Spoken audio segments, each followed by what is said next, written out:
Hi, everybody. Welcome to today's program, The Voice of Comics. I'm Kira, the teen librarian for Pueblo City County Library District, and I'd like to welcome Christina Maldonado Badhand, who is a gifted and generous comic and graphic novel creator, who will be presenting today by way of Think 360 Art. I've put in the comments for two websites, so you should check both of those out. And if anybody hasn't yet picked up some comic templates, we have some at Rawlings, and just come by Rawlings and you can pick them up. So I'm looking forward to today's program, and so I'm just going to hand it over and take myself off the screen. Okay. Thank you. So hi, I'm Christina Maldonado Badhand. I'm Sicangu Lakota and Cherokee, and I'm an illustrator, graphic designer, comic artist, and a teaching artist. So I do a lot of different workshops with kids all throughout Denver. Today we're going to be talking specifically about comic pages. I've been drawing since I could hold a pencil, so I've definitely been in the art world for a while. I've been a nerd, I would say, pretty much just as long. My first comic was actually ElfQuest by Wendy and Richard Pinney. And I love those comics. I'm super excited about their audiobook that they're coming out with now. Just got funded on Kickstarter today, so I'm super excited about that. And then as far as Marvel goes, the first comic I actually read was Wolverine. There was an issue where he battles Unchegula, which is a sea monster from my culture. It's a Lakota sea monster. And that was really cool. You know, he became my favorite superhero because he spoke Japanese, which is a language that I know as well. And he spoke my tribal language. So I just thought he was awesome. And then, you know, with him being all resilient and kind of burly and everything, I just found Wolverine really cool. So my second favorite character that came out was when they came out with X-23. So female copy of Wolverine was just like super epic. There's a lot of mental health things around her that I also identified with. So she became kind of my new favorite Marvel character. And then I'm a Marvel fangirl. So pretty much all of the Marvel characters are my favorites. There's a lot of really great Native American representation in Marvel as well, like Danny Moonstar and Echo. They have their new comic that they just came out with, Indigenous Voices, which I know a lot of the creators that were able to work on that comic. Is really cool to see their artwork out there in such a mainstream way. And so that's a little bit about me. I've been into comics and anime and all that stuff for a really long time. I was definitely the shy kid who drew in the back of the classroom, mostly anime characters and mostly fan art. I started doing probably Sailor Moon and Dragon Ball Z fan art were like my first intros into fan art, specifically because my older sister and my brother were actually the ones who helped me draw some of my proportions and stuff. So we're going to go over a little bit of the proportions and stuff when we go into laying out our comic page. But my sister showed me how to draw like pretty things, like, you know, the proportions of a person, how the head measures up on your character. And then my brother actually showed me how to draw muscles and guns because, you know, that's just what he knew how to draw. So it definitely helped when I was doing that Dragon Ball Z fan art.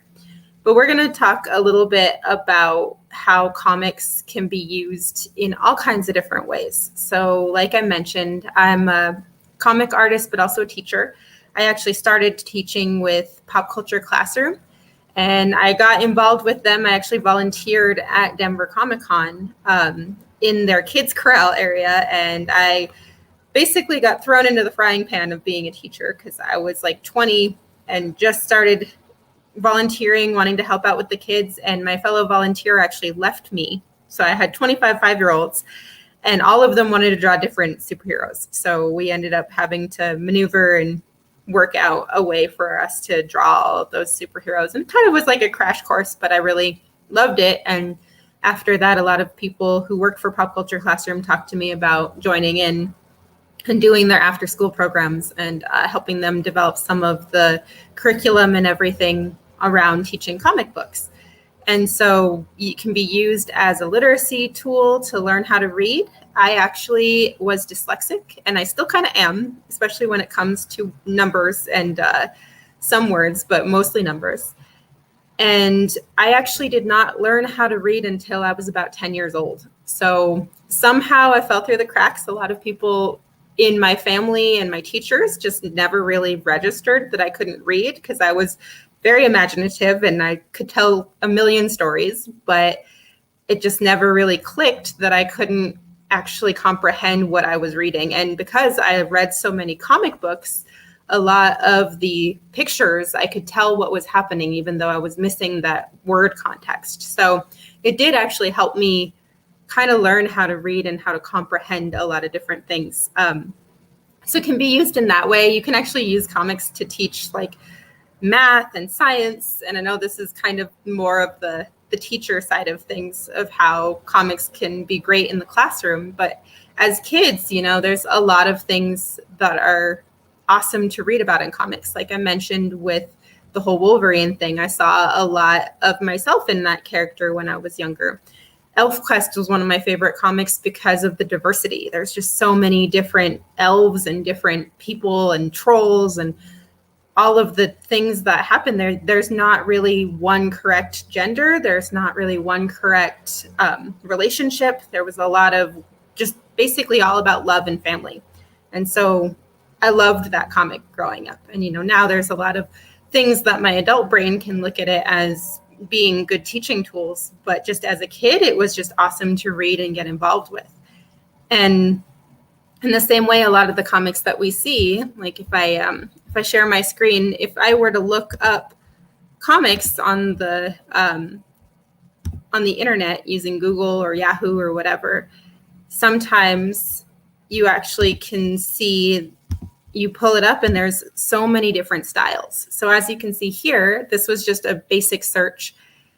Comics don't have to look exactly like Marvel or DC, right? They don't have to be a superhero or the thing that comes to mind right away. For some of the older crowd, comics, they think of Archie or of the things that, like Garfield, the things that are in the Sunday comics in the newspaper. A lot of us, like younger generation, might think about Batman and Superman, or we think about Marvel or any of these other like superhero type of ones. But if you look here, there's actually a bunch of other ones. There's like a Simpsons comic, there's Sonic, there's all of these different ones that are kind of older on this page. But if you look up some of the ones for 2021, so like if I were to do this, specifically wanting to show just how much diversity there is in comics, you can kind of see the art style changes, right? There's a lot of different styles, different stories. Independent comics are a really big thing right now. So we see a lot of different creators coming up with their own stories within the realm of comic books. And personally, I love the independent side of comics now. As much as I grew up loving DC and Marvel, I think all of the different creators creating things independently has a whole other form of being able to tell your story and being able to voice things that are happening, like through social justice or through LGBTQ. There's a lot of different outlets that we can use within using a comic book. So today we're actually going to do a quick little comic page. This is a little activity that I do with my students when we're doing comic books, but we're going to talk about the layout of a comic page. There's actually a specific psychology around it. It's called the Z format. And I've got another thing pulled up from this blog that does a webcomic, and they're an awesome resource to check out how to lay out your comic book. But the Z format basically means that in each panel, you've got something that draws your eye to the next panel. So you read the comic page like a Z. And that even happens with manga, except for manga is a little bit backwards because of just the reading is, instead of being left to right or right to left, it's a little different. But it still has that Z format that draws your eye to the next thing so that you know which panel to look at. So a really good comic page actually will draw your eye all the way through the comic page off to the next one. So you won't really have a stop in your reading. You'll just kind of follow along and you'll get really involved in the story. So this blog, like I said, is it's a webcomic blog. This is their Composition 101 thing. But you can see these red arrows, they kind of point to that Z format that I'm talking about. So we see a little bit of angle that brings us this way. His fist is bringing us this direction. And then Captain America's feet are going this way. We've got his hand that's directing us this way. And then we've got angles here that are making us look down. And then something that's making us look this direction. And then it ends with this panel. So you can get a little bit more complex with these types of panels where there's a lot of action happening, right? But you can still kind of follow along with what's happening. Here we've got all of our characters fighting, and then Venom's kind of got a little bit of angles, and this line is drawing our eye to here. This explosion is powering him this direction, and then you've got Colossus and Venom again here shooting down this direction. So now you've got Colossus and Venom fighting, and Venom's claw is drawing your eye to this panel right here. And then that's where we stop at this page. But the characters are starting to run off, so it would make you turn the page to look at the next comic page. There's another one that has the red arrows here to show this is a conversation between Batman and Terry, I believe. And you can see these arrows are pointing how the angles are going. This is a little bit more like detailed out of how that Z format is working, but you see how the characters are looking at each other. They're drawing your eye this direction, and then we look down and we're following basically all of these angles all the way down to out of our comic page. And in this comic page, we've got Batman looking directly at us, right? So we're looking at Batman. We're now invested in the story. So that's just a quick breakdown about how we would do this comic page. In our activity, if you guys are following along with me, if you can grab your comic panels, there should be a bunch of different ones. I'm going to use a 5-panel format today, but there should be a 2 comic panel, 3. There's multiple different ones. So if you want to grab that and a piece of paper and pencil, you can grab all those things and we'll get started in our little activity here. So this is what I like to call one-sentence comics. And how I do this is by thinking about getting our story moving. This is just a quick way to get the storytelling going. So for the one-sentence comics, we think about a sentence that we can break down into a 1-page comic. So if I wanted to do an example I use for my students a lot is the robot saved the Earth. So I might sketch out Earth and have a robot basically floating up in space and have him punching a meteor and he saved the Earth, right? So that's just a quick, tiny little short story that we can tell within one comic page.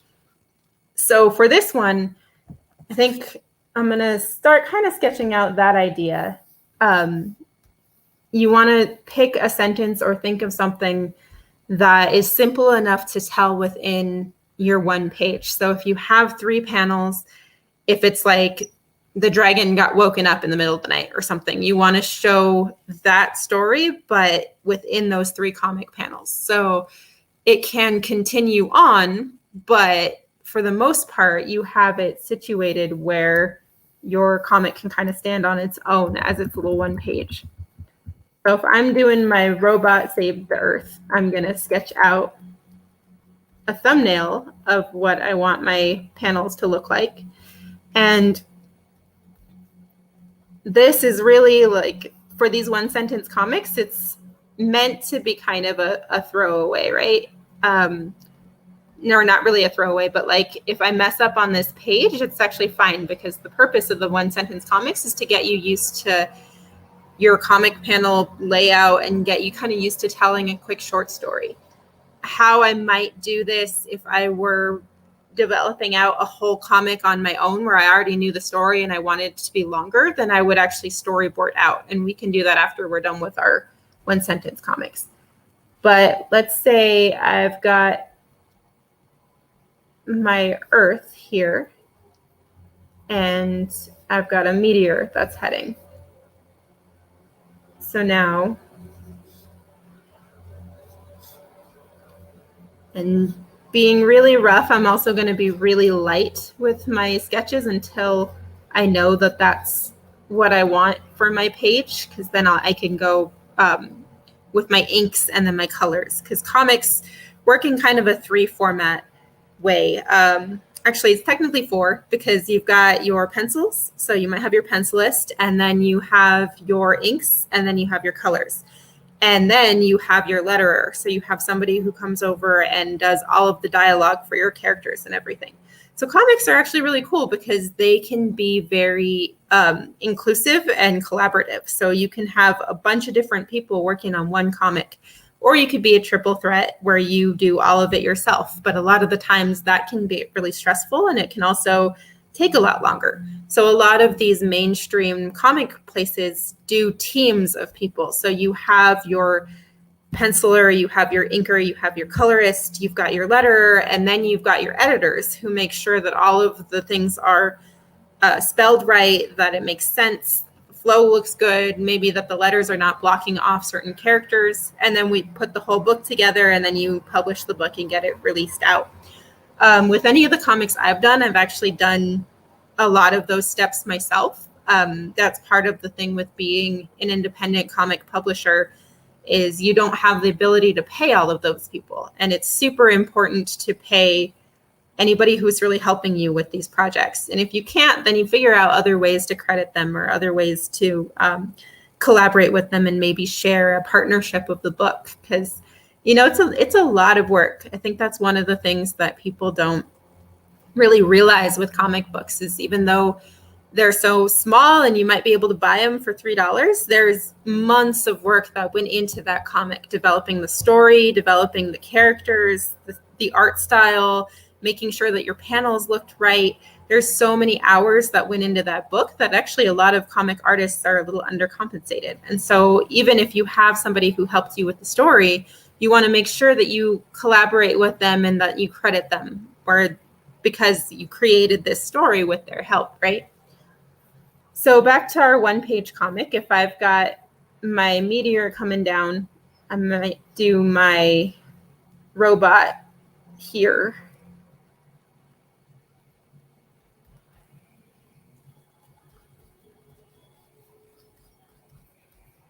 And then I'm going to have him flying out to the meteor.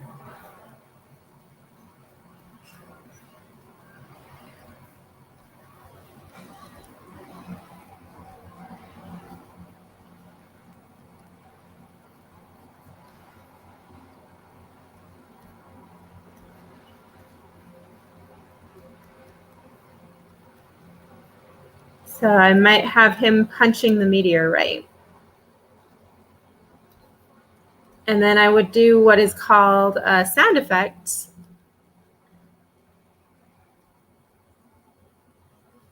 Right here. So for comic vocabulary, there's a few different things that go into a comic page, right? So we've got our basic layout here. If we're going over some comic vocabulary, this would be called a sound effect. If I wanted to set my scene, I might do a little box up here. And this is what is called a caption box. So this is how I do my setting. So if I have it set like in the universe or something, then I also can use caption boxes here to tell my story with my words. Or I could have it be a silent comic, and I can get rid of my caption boxes, and you can kind of see what's happening based on my pictures. But using those things, that's the side of that the letterer would do. So once we were done with sketching this out, we would go in with our inks and go in with our colors to create this page. And then we would have our letterer come over and do all the letters. Or like I said, we could have it be a silent comic, because there are actually some really effective, really cool silent comics. There's one in particular that had a Kickstarter a few years ago that I backed. That's called The Bully's Bully. And it is a comic that is all about bullying, and there's actually no words in it. It's all like emotions and basically the characters reacting with their facial expressions and everything. So It's a really cool book. But if I wanted to come over and ink some of this, I would want to get a little bit tighter with my lines. And I would add more detail to this.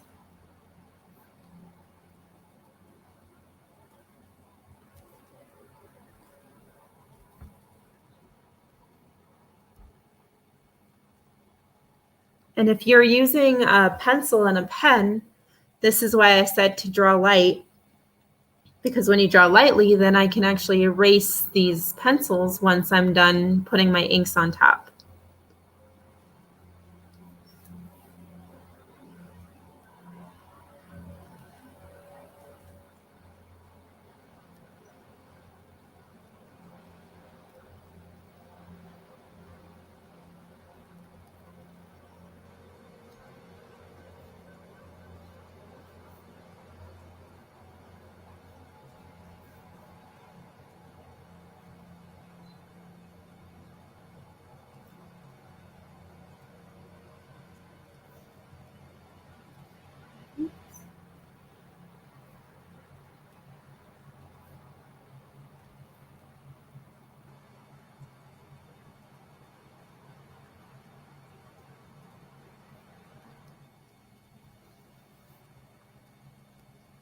And at this stage, I might add a little bit more detail to my character.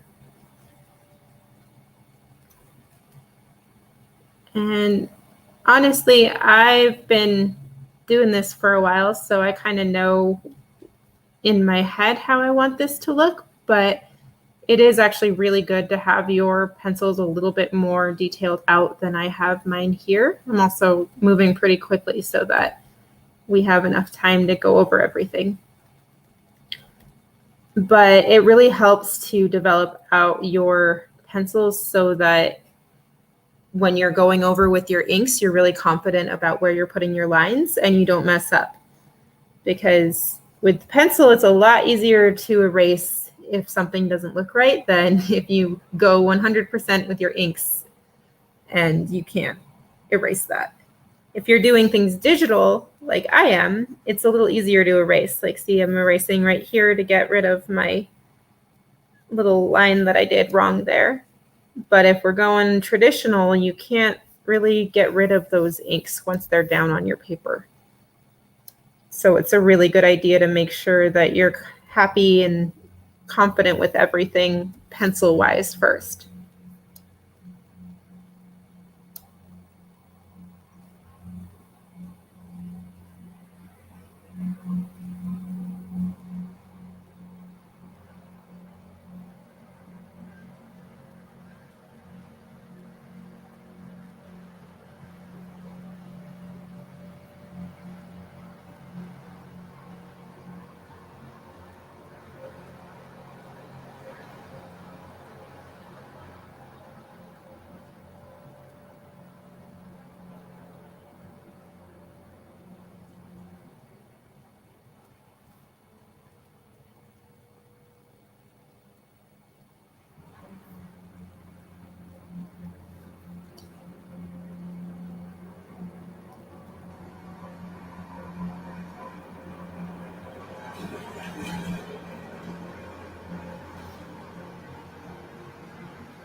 Now, another thing I can do to this comic, if I feel like I want a little bit more personality to it, is maybe I can add some faces on like my son or something.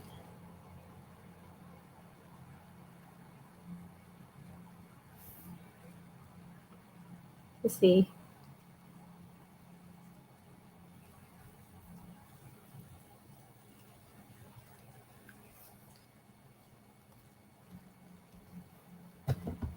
So once I have my inks done, I can get rid of my pencils.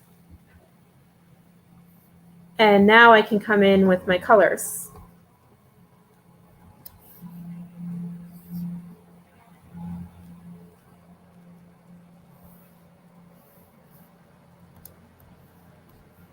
And again, this is just a really great way to get kind of used to using a comic page. And then when we're wanting to develop something out a little more, you would use a storyboard just to make sure that your page layouts are good. But, not all artists do that.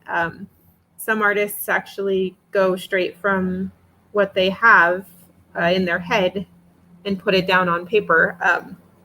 My husband actually does that, even though he is also a comic artist like me. He has a little bit of a different process where he doesn't do the storyboard that I do. He actually just goes straight to coloring and, or not coloring, straight to penciling out his pages, because he's got a pretty good idea in his head of how he wants things to go.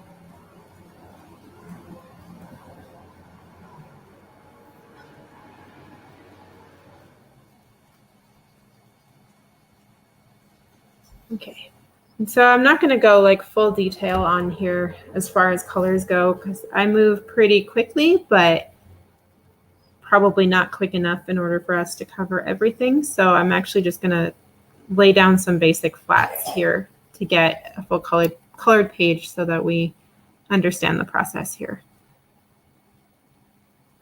But when I get to this stage, then it's kind of the fun stage.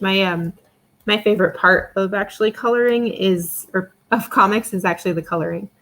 I think especially these days, since I've actually done all of the roles of penciler, inker, and colorist and editor and all that, I think out of all of those, coloring is my favorite. So these days I mostly color my husband's book, Pia, which is a story about a little girl surviving in a post-apocalyptic Denver with her best friend, which is this big creature named Dog. And that's pretty much, I color a lot of his comic, and then I work on my own comics, but I think the coloring is definitely my favorite part of it. Especially his, because he's got all these creatures and everything with teeth. I found that like teeth and stuff is actually really fun to draw.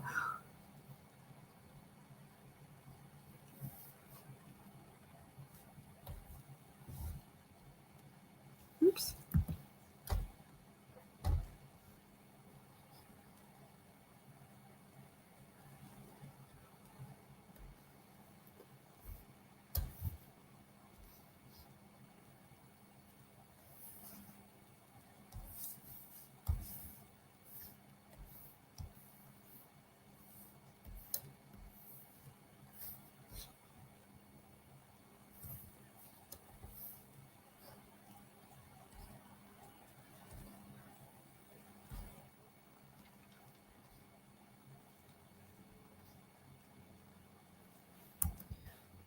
Oh, whoops. I also would want to, when I'm doing colors and things, I want to think about putting more details and everything. A lot of the times the colorists actually add a lot of the details that you see in comics. So like the inks might have the basic shadows, but a lot of the textures and things you see are actually added by the colorist afterwards. And so, so if I were spending a bit more time on this, I wouldn't just be doing my flat colors like this. I would probably also go in and add a little bit more texture to like my sky and things like that. And I'll add a little bit more like stars and stuff when I've got all my flats done. But I would spend actually a lot of time specifically as a colorist making this page really look good, because, I'm one of the final steps that it would take before we put it out in the world, right? So I would want to make sure that the book looked really good.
And so clearly, the more time you spend on a comic page, the more detailed it's going to get, right?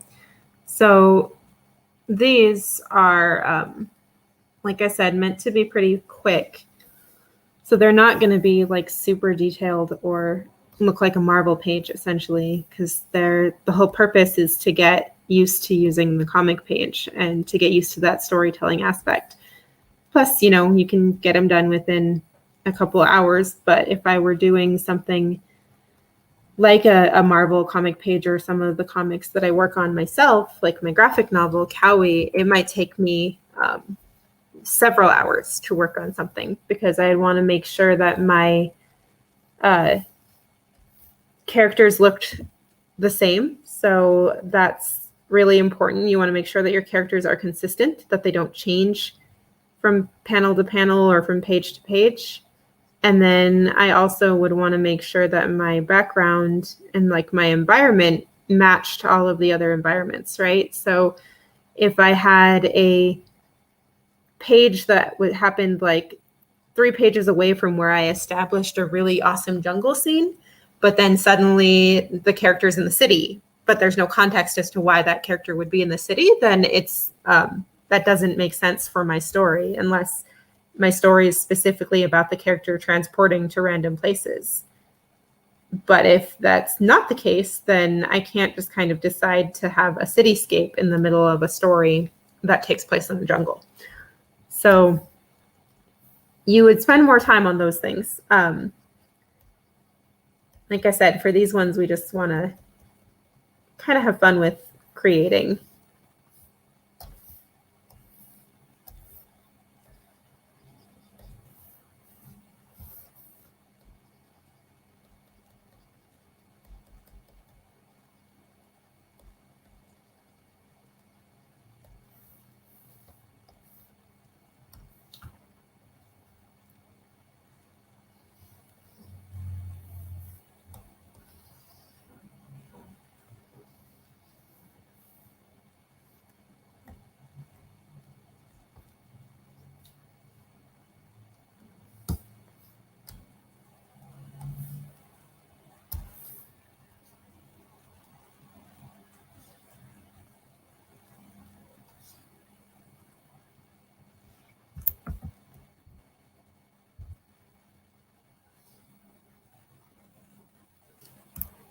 And also, for those of you that don't recognize this program, this is Photoshop. So this is primarily what I use. But you can use things like Procreate or Kirta is actually, or Krita, I believe it is. It's a free digital art thing that's actually was created by artists for artists. And I'm still kind of playing around with it myself, but so far I really like it. And it might be kind of nice to have a free situation because Photoshop is definitely not cheap. It is pretty pricey. But I'm a graphic designer, so on top of doing comics, I also use it to do a lot of my graphic design. So it kind of pays for itself. If I were a student, though, or I was just getting into the realm of digital art and everything, I might try Kirta because, or Krita, I think it's Krita, because it's just a lot more accessible and I wouldn't have to worry about spending a lot of money that I might not have. And then if you have Procreate on your iPad or something, that's another good one to experiment with.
All right, now I might want to go in and add some stars and everything before I add words to this.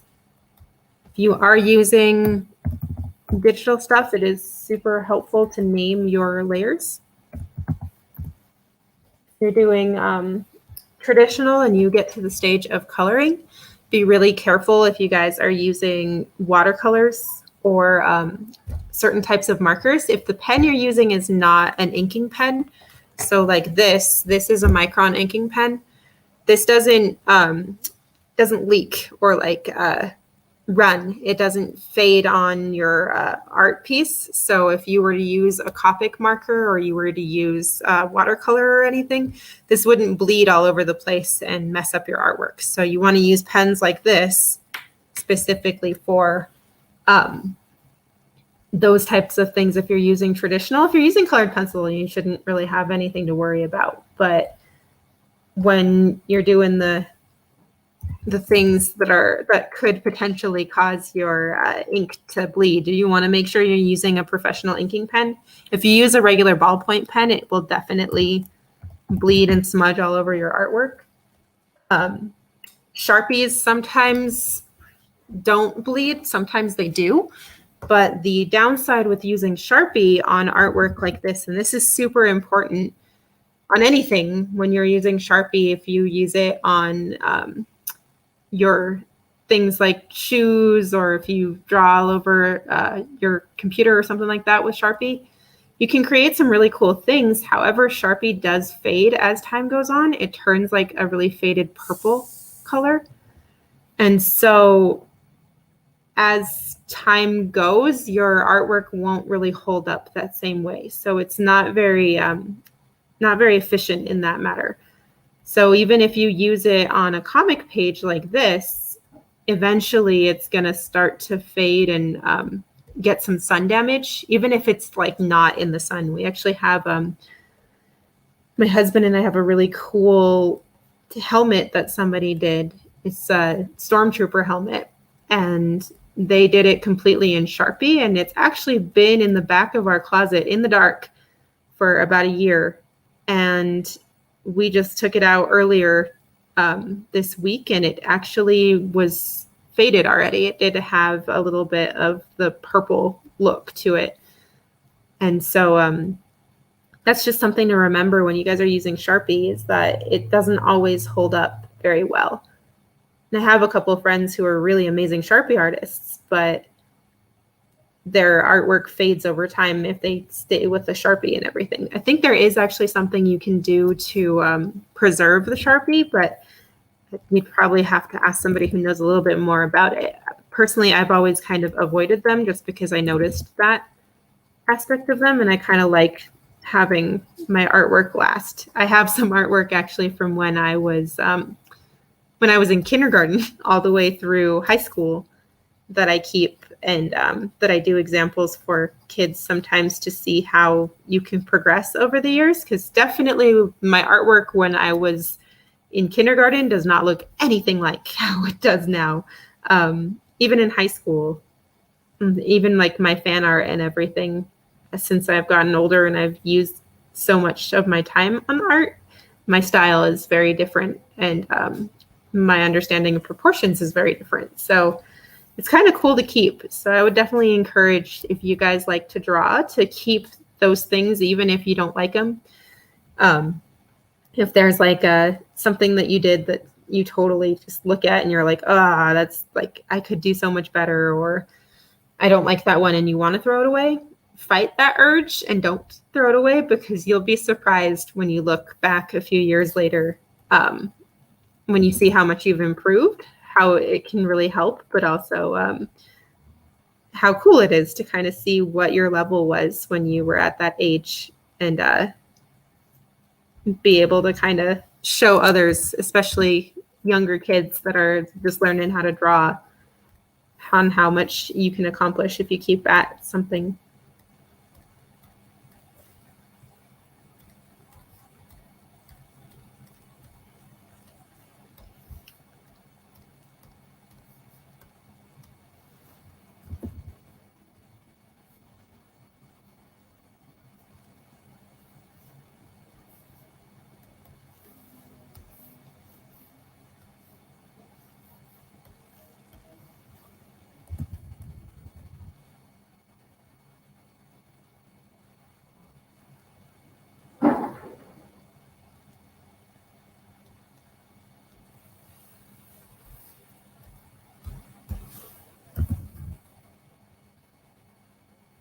Might play with this a little bit more so that it looks more like a sun.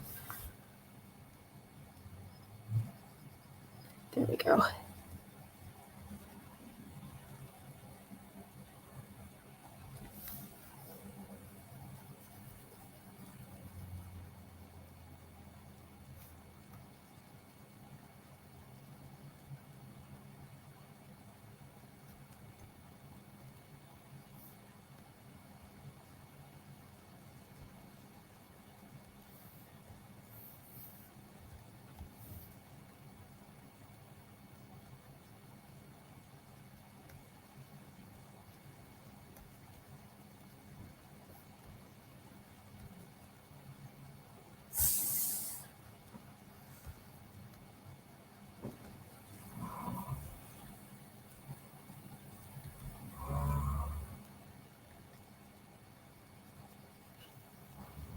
All right, so now I might come in with my lettering and everything and turn this into a full comic page with some of that comic vocabulary.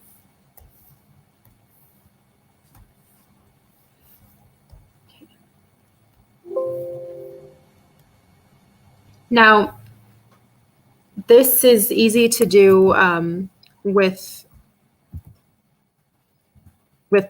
digital, to basically be able to go back in and add the lettering on top, which is why a lot of letters actually will come in and do that after all the artwork is done digitally. So even if you're doing it traditionally, a letterer might scan it and bring it in and do everything digital on top, because then it can be a little bit more consistent. But if you are using traditional materials and putting it together on your own on your comic page, then you might want to consider leaving some space, kind of like how we had in the sketch. If I turn all this off and I go back to my pencils, you see here how I kind of blocked it out. If you're sure that you want to have word bubbles, or you want to have caption boxes or whatever and use in your pencil sketch, it's really good idea to leave those things blank, because when you're coloring, if you color over it, you can't really go back in and make a caption box yellow or make like a word bubble white after you've already put all your words down, unless you were to cut out and paste that on top, which is totally possible. You can do that. That's some of the ways that people used to fix comic pages if they were doing inks and everything. If they had a panel that they really messed up on, but the rest of the page looked really great, then they might redraw, like say I wanted to redraw this panel down here.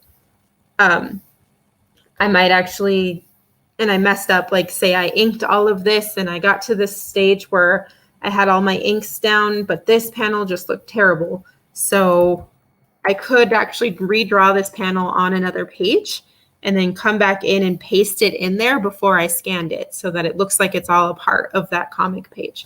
And that's actually one of the old tricks that they used to do in the old comics, like with Marvel and DC and everything. And a couple of independent people do that as well. But if you're doing the traditional stuff here, like I said, if you want to leave a spot for your caption boxes and your word bubbles, you can do that, or you can plan to cut them out and paste them back on. So now I've got my caption box. I'm going to do some word bubbles. And I might have his word bubble right about here.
Now, one of the things with word bubbles, usually when you have a circle like what I'm doing right here, this is usually used to show regular conversation. If it is something where somebody's dreaming, then you might have a word bubble that looks a little bit squiggly, or you might have somebody shouting and it would look a little bit more jaggedy. This one I'm going to actually keep pretty just standard with the regular shape. And on my next page thing, we've got about 10 minutes left, so I'll show a couple of techniques about doing that.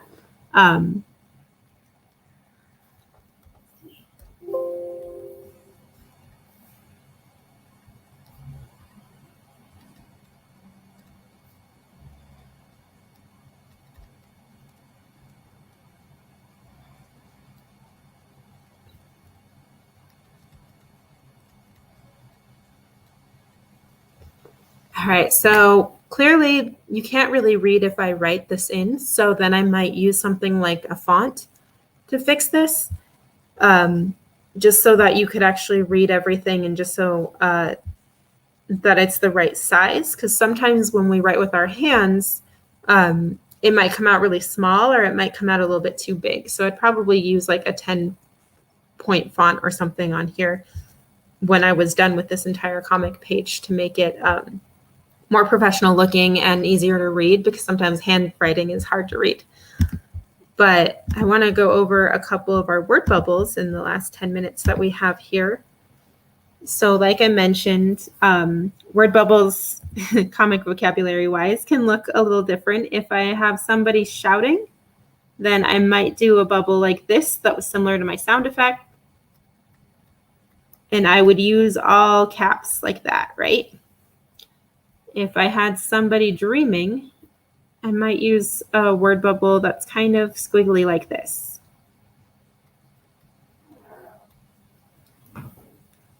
If somebody's thinking, they actually would have what is a thought bubble.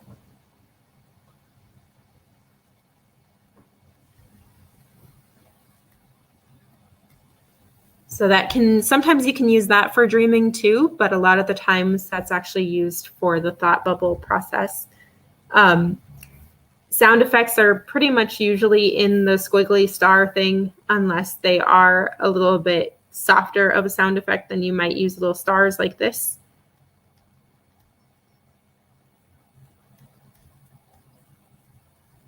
Or you can say like drip.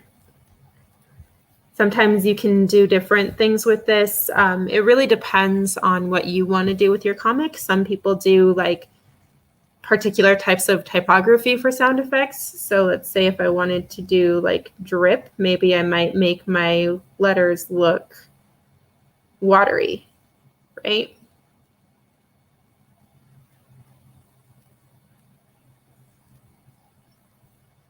So I might do something like that.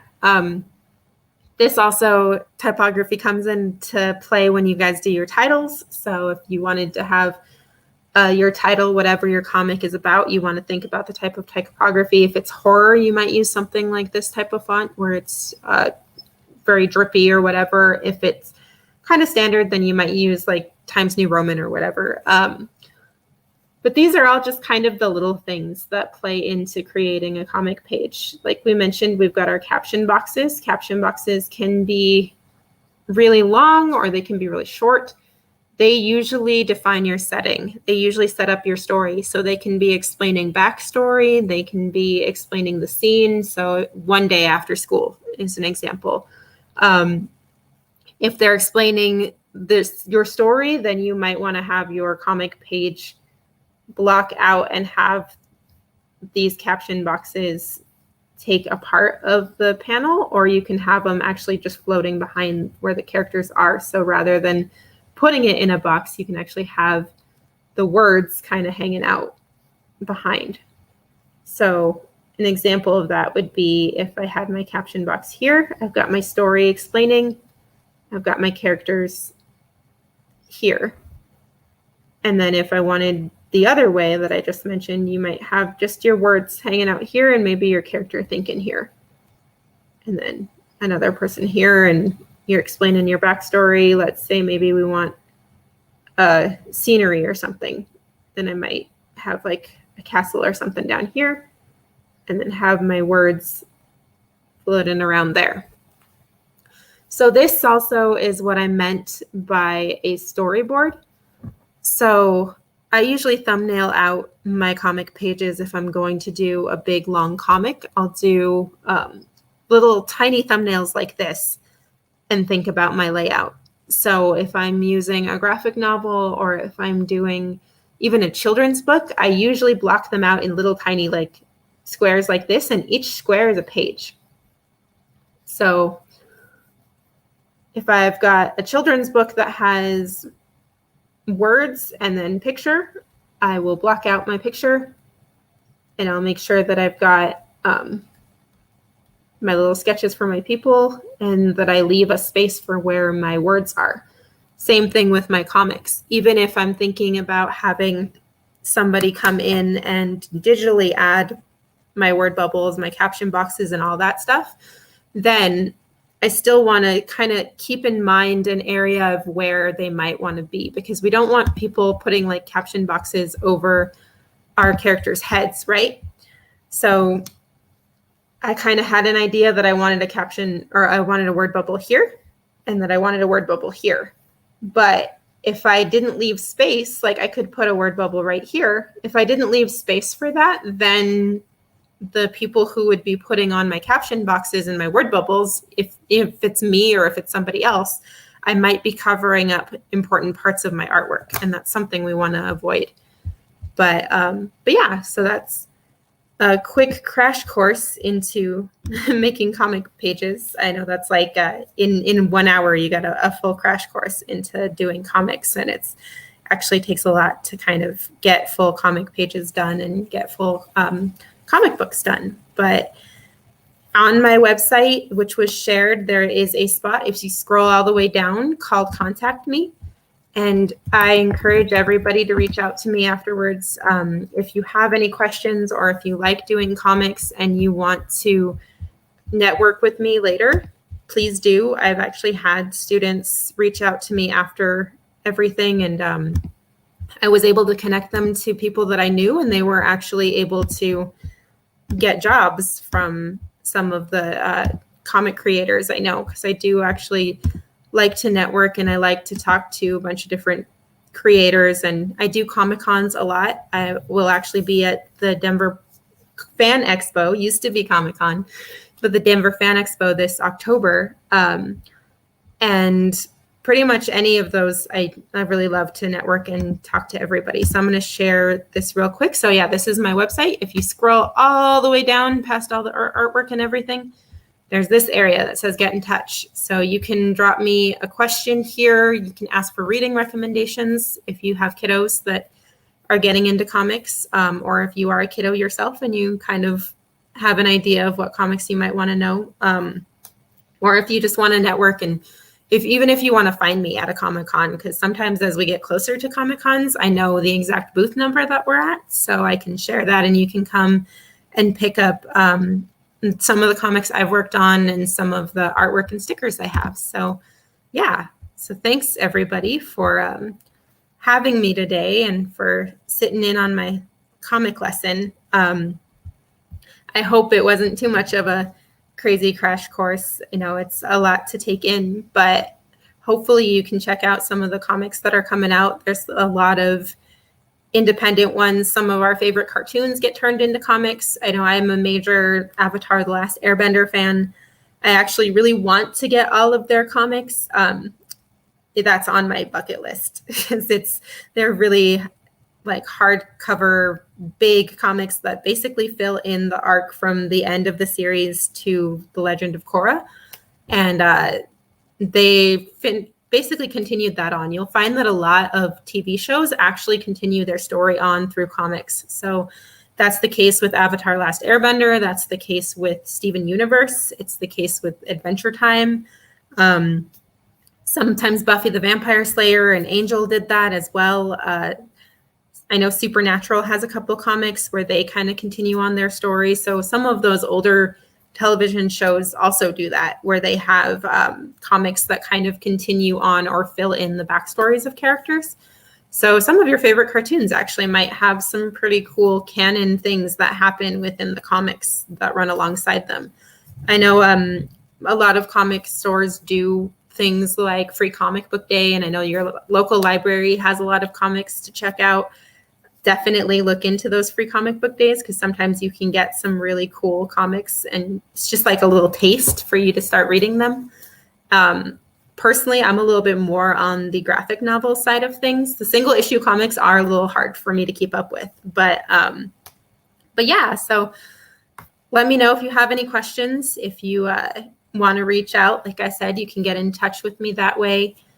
And yeah, thank you guys for having me, and thank you for following along. And if anybody did finish a comic page, please send them into the library and they can send them to me, or you can even email them to me through that get in touch area. So that would be great. I would love to see everybody's comics that you're working on if you were able to follow along.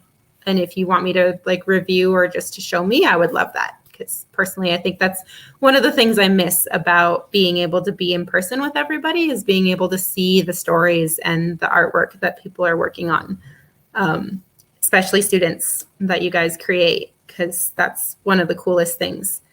I think that I like that even more than creating my own stories. So yeah, thanks guys. Thank you so much. That was really cool. And I kind of want to do a comic zine, a little one. But I'm not the greatest drafts person, but you know, I need to just draw every day, because then you get a little bit better if you just do it every day. Mm-hmm. And there are actually full comics that are made out of stick figures. Yeah, And they're pretty successful comics. So it's all about the story. You know, it can be all about the story, or it can be the combination of the story and the amazing art. So, yeah, that was great. And I want to thank you for sharing your time and sharing that great information with everybody, because I know there are tons of kids who are super into drawing and making comics, and they'd like to learn more and more. So thanks for that, and thanks again for offering to respond to their emails. That's so cool.